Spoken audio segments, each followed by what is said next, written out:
airplanes loom overhead, shooting hoops in loneliness when all of a sudden a strange thought drifts. Bump, bump goes the basketball, rapping upon the asphalt.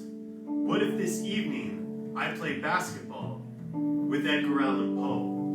The poet appears suddenly upon the court, dark and heavy layered raven's cloth, hardly the proper garb of a basketball player, methinks. Still, he motions for the ball, and I pass it to him. He drives the lane towards the basket, and in desperation, I move to block him. Edgar Allan Poe and I are playing a game now. Sweat and grit, anger and determination, win or lose, no draw. Bragging rights for eternity. And I've got all the advantage that being alive and a few good layups can allow. But Poe posts up. Pump fakes his shots. In his wake, the backboard is transformed into a swinging pendulum, reminding me that I have been playing in this pit of imagination and mundane terror long before I played against him. Edgar Allan Poe is going to win. His every shot takes the air out of me, inexplicably burying me alive. My smack talk is grave. You are dead, poet. I am immortal. Poe shoots the basketball. You're just a fucking zombie, I cry. I am immortal. Poe shoots the basketball. You are an emotionally disturbed nutjob weakling who should have been prescribed Vicodin amongst other things. We put people like you in loony bins. You couldn't handle your drugs, your alcohol, your shit. You need a probation officer and a therapist. Consumption took your incestuous wife from you, and you watched helplessly, knowing there was nothing you could do to stop it.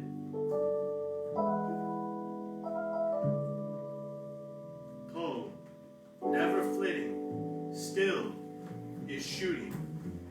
Pain and the terror of loss constitute my soul, poet. What are the contents of yours? He shoots, he scores. Forevermore, Edgar Allan Poe retires from the floor. At dawn I rise, to face his shadow, to be a writer, to be a poet, to at long last peruse those volumes of forgotten lore. Ladies and gentlemen, Edgar Allan Poe is immortal. That's why one night I let him beat me at basketball.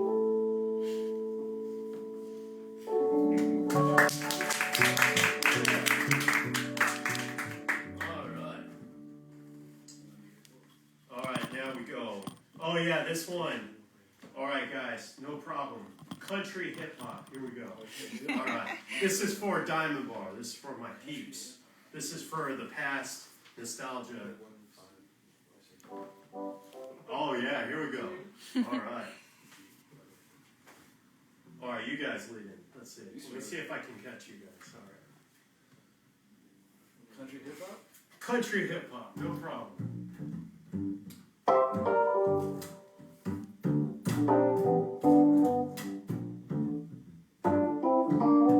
You know what they say about home, right? You know, aside from home is where the heart is, and there's no place like it. They say you can never go back. Well, what if you never left? The buried farm of Spadra, the paved Diamond Bar Ranch, the 57 and the 60. These are the lifestyles of the Allegros in the country. The bike ramps of King Kong, the ghosts of Brea and Carbon Canyons, the cut-down Nogales trees, the windmill that still stands, the sticky seats of the Gregorian, whiteboarded back issues at Comics and Stuff, the thick and translucent covers of VHS tapes at on-the-go video, Polaroids of birthday celebrations complete with sombreros and maracas, and the whole enchilada. My friend Aaron Gutierrez's skater soul that died the day he broke his board in front of Trinity Board Shop. Now I'm talking about older times, back when kids were still mean, knew dirt, blood and trouble, skateboards and bikes, cigarettes and knives, well, what do I know? I spent most of my time as a youth inside, reading novels when my classmates were still reading picture books. I knew I was destined to leave this place, become someone great. My domain would never be oak trees lanes, the scuffed bowling balls spinning in the gutters, Happy's Grill, the wanderers from bus stop to bus stop, because Diamond Bar was my family's moving on up. Our far and away, our homestead at the edge of nothing, now pushing further and further east. This was our model minority anti-public swimming pool majority. 200 grand made million offers in cash opportunity. But that's my parents' success story, and not mine. And each time I leave this town, it's not long enough for it to miss me. I'm still hoping for a parade, the keys to the city. But what beyond absence could make the heart grow fonder? Maybe the maple leaves of Champlain, Vermont, Spokane's falls, and Walla Walla's creeks, the shores of Lake Michigan, the Rocky statue in Philly, arms high, roaring applause, the flyers, the posters, recorded interviews, international reviews, dinners with university presidents and hotel suites, breakfast in dozens of towns, with patrons capping their nights, starting their days in airports and bus stations, searching the pixels of schedules to find their way. But in every bus, car window, and plane, I think about going back to the place. Diamond Bar, the suburban city Snoop Dogg lives in, the streets my sisters drove their first cars on, the church garage and pantry my mother handed out donations from, the basketball court where my brother, the NBA forward Keith Van Horn, the gyms where my father coached youth teams to buzzer-beating victory, the city newspaper where a story on this poet once loomed larger than two-time Olympic gold medalist Alex Morgan's. Yeah, I know there's a big difference between local and legend, but I'm on my way to being both. This is my city, this is my home, and to anyone still asking, who is this kid, and why is he rhyming? Well, my name's David, Mr. Romero to some of you suckers, and I still spit. Bars of Diamond.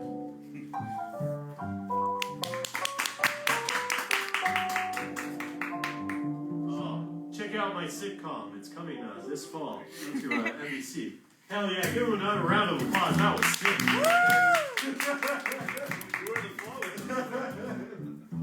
Hey, at least one person in this room that knows every reference you're making. I grew up with that. Yes. I just gave you the Seinfeld business. All right. What's the deal with Diamond Bar? All right, here we go. All right, gentlemen, this is water. All right, so flow with me. All right, delivery. Here we go. You can't believe it. Hopping rocks, sure each foot will meet on even surface. So ankle stays steady. So muscles can spring you from one to the next. These rocks, these boulders, are increasingly wet, slippery, some covered in moss, as the water, clear, trickles, streams, and surges below. Your father is behind you. He calls out for you to watch out, to slow down, and you do, if only for a couple of seconds.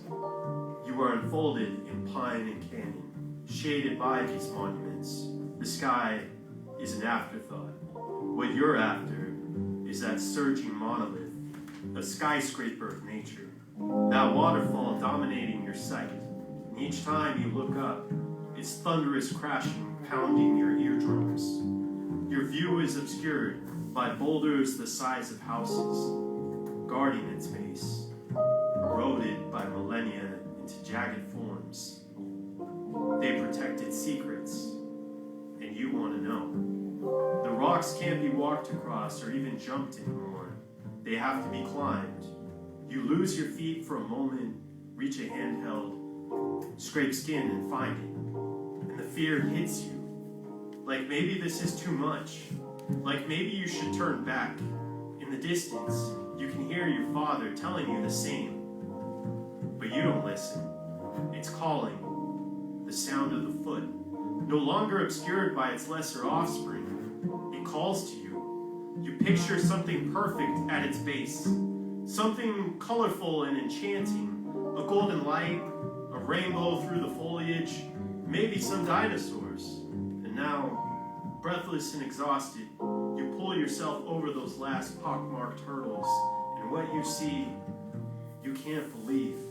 A world of gray, of undulating mist and stark contrasts, a world of jagged, soaked rocks, formed like an amphitheater, and at the main stage, a pillar of white water, like the trunk of a tree that could reach into space, or the face of some mysterious and malevolent being, the pool surrounding its impact surprisingly small in circumference, not a foot of tranquil water within it.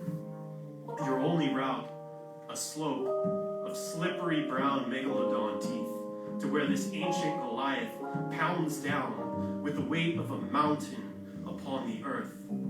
You realize you've made a terrible mistake by coming here, but still, you hear it calling. Come, climb on down. Come to me. Let me crash over you. It calls with certain death, and you climb further down to wonder if it really would take your life, and if so, how quickly. Now it lies. Assures you it will be fine, that its touch will feel like a gentle embrace. You know you have to leave. The wet rocks are much harder to climb than they were to descend, but you make it to a world of color, to smaller boulders and lesser offspring, pine and canyon, nature that can fit into the palm of one's hand, and you feel joy again. See your father. He is relieved. Asks you what you saw, and you tell him. He nods his head solemnly, says he was worried about you, says to never do that again. Bridalveil is still there, among the wonders of Yosemite. Through day and night, it crashes. It still calls. Asks for you to return. Asks that you come under its veil. Asks that you stay floating in the water.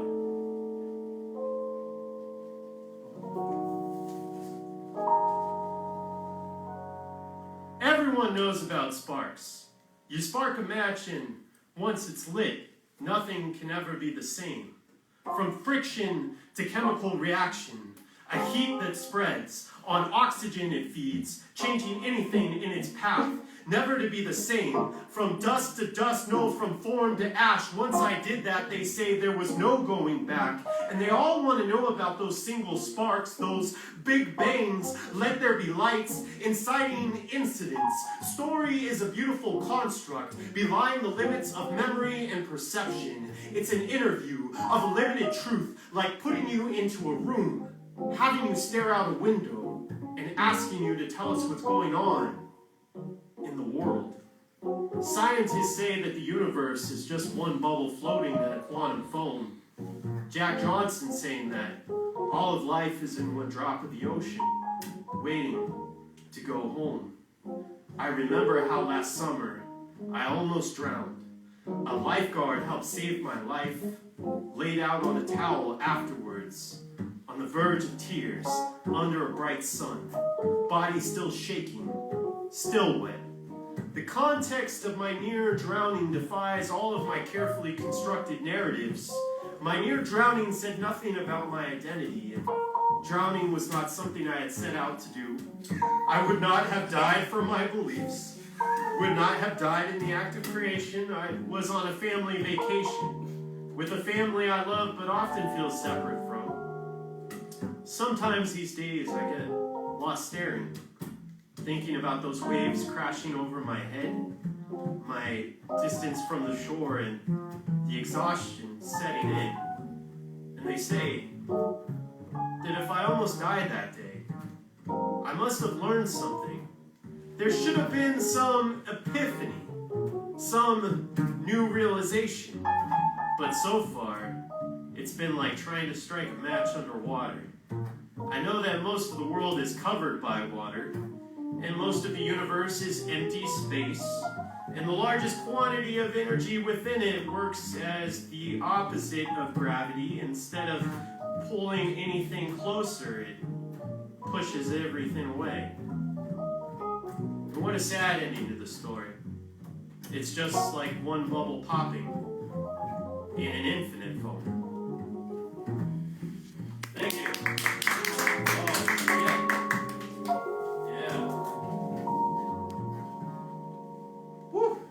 Yeah, so I had an ex-girlfriend once who was like, all of your love poems have to do with water, but curious fact, all of my death poems have to do with water too. So, you know, love, death, the erasure of self, you know. Same thing. Yeah, whoa, that's deep. We're learning. All right, so this is the last poem of my set. Give it up one more time for our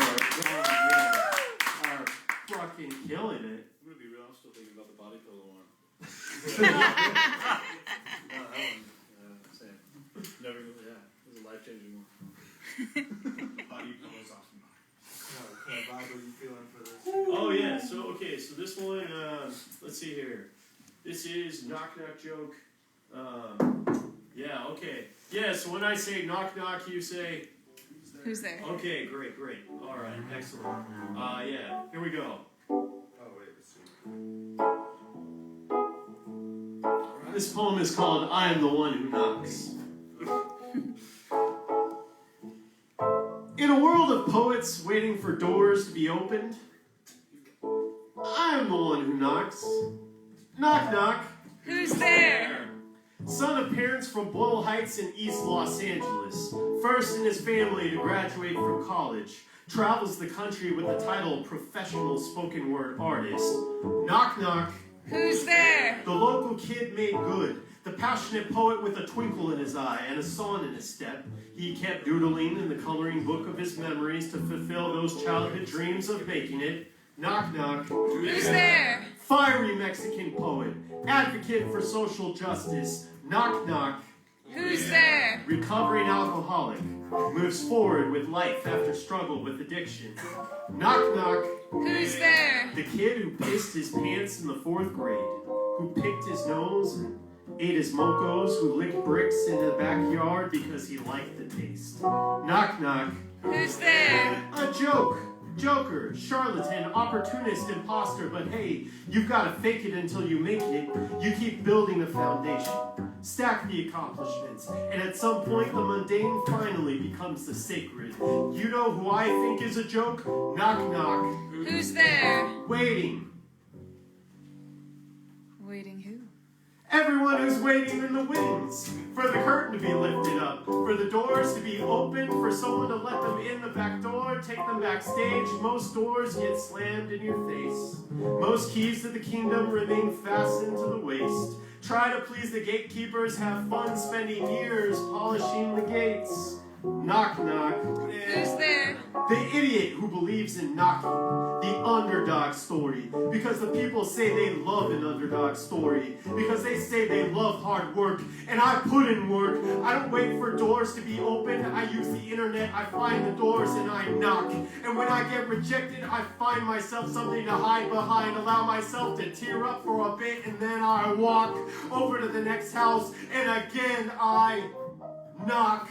So you can't mock the struggle, and you can't knock my hustle. Knock, knock, knock, knock, knock, knock. Who's there? Me, your heart, your mind, your wallet. Open up.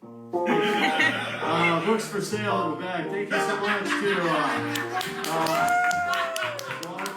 Two Idiots Peddling Poetry, to Allan for being the champion of my book and helping me get it published with Moonlights Press. And one more time for John and Dan. Fucking And that's been Dave's Poetry Corner. Yes.